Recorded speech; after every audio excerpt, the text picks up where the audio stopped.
Hello friends, আসসালামু আলাইকুম। আশা করি সবাই ভালো আছেন। আজকে আমি আপনাদের সামনে আমার 18 নম্বর ক্লাস নিয়ে হাজির হলাম। দেখতে পাচ্ছেন আমার ছোট বোনের আমার মামাতো ছোট বোনের পিকচারটা আমি ওপেন করে রেখেছি। আজকে আমি আপনাদেরকে দেখাবো আপনারা কিভাবে ব্রাশ টুল ইউজ করবেন। এই টুলসের এই পয়েন্টটা আমি যদি একটু বড় করতে চাই তাহলে আমি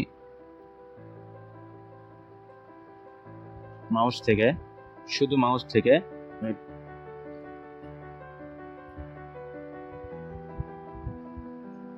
আমি থার্ড ব্র্যাকেটটা ইউজ করছি।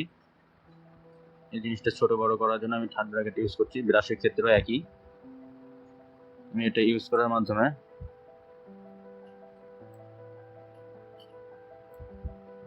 আমি কিছু স্পট ফলাতে পারছি।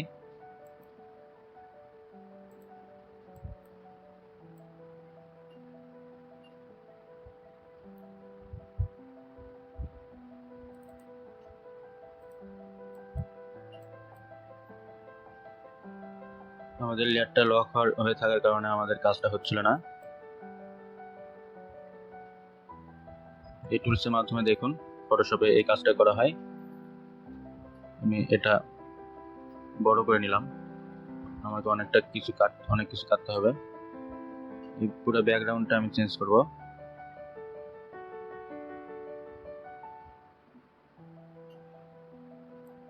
এরপর এই পাশেও আমি এটা শুধু আমার পিচি বোনের ছবিটা রাখবো।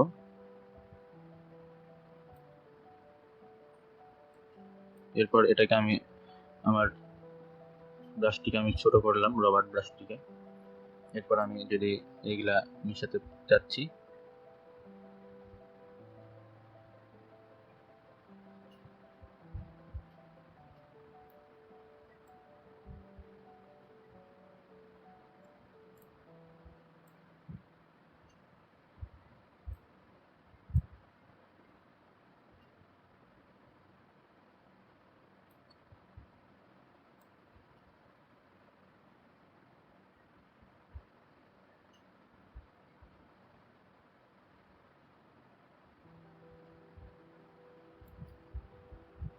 আগের অবস্থানে আমি ফিরে যেতে চাই, কারণ আমার একটু বেশি কাটা হয়ে গিয়েছিল।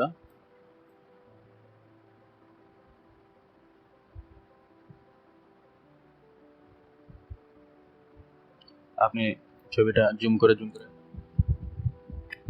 কাজ করবেন। আমি জাস্ট আপনাদেরকে দেখাতে চাচ্ছি, আইডিয়া দিচ্ছি।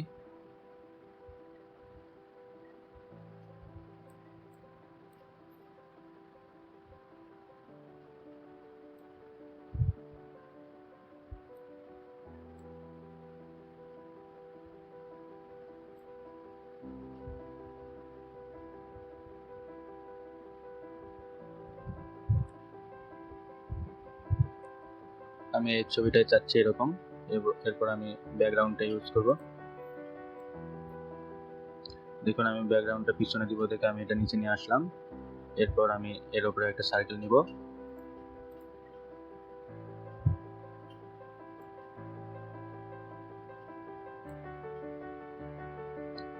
আমাদের স্টুডিওতে আমাদের ছবি যদি আমরা দিই তাহলে তারা সাধারণত নীল কালারটা দেয়। আমরা এখানে গ্রেডিয়েন্ট ইউজ করব।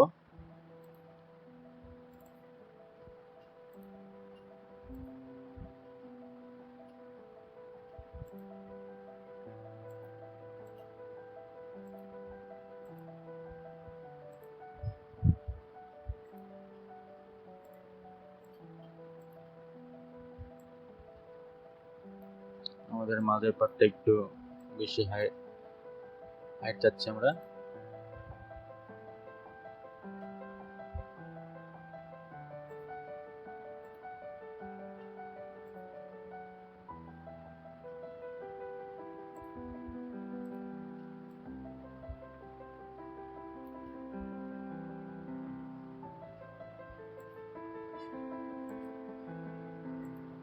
এখান থেকে আমরা এই সব কিছু ইউজ করতে পারবো।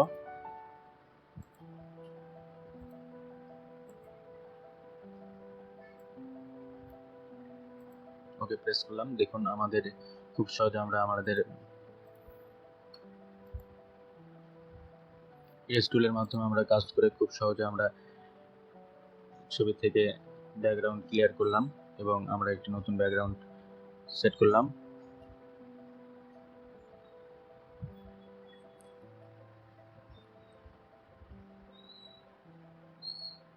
এ ছিল আজকে আমাদের ক্লাসের মূল অংশ। আশা করি আপনারা বুঝতে পেরেছেন আপনারা কিভাবে এস টুল ব্যবহার করবেন। সামনের ক্লাস দেখার আমন্ত্রণ জানিয়ে এখানে বিদায় নিচ্ছি। সবাই ভালো থাকবেন, সুস্থ থাকবেন। আমার চ্যানেলে অবশ্যই সাবস্ক্রাইব করবেন এবং আমার ভিডিওটি তো অবশ্যই লাইক, কমেন্ট, শেয়ার করবেন। ধন্যবাদ।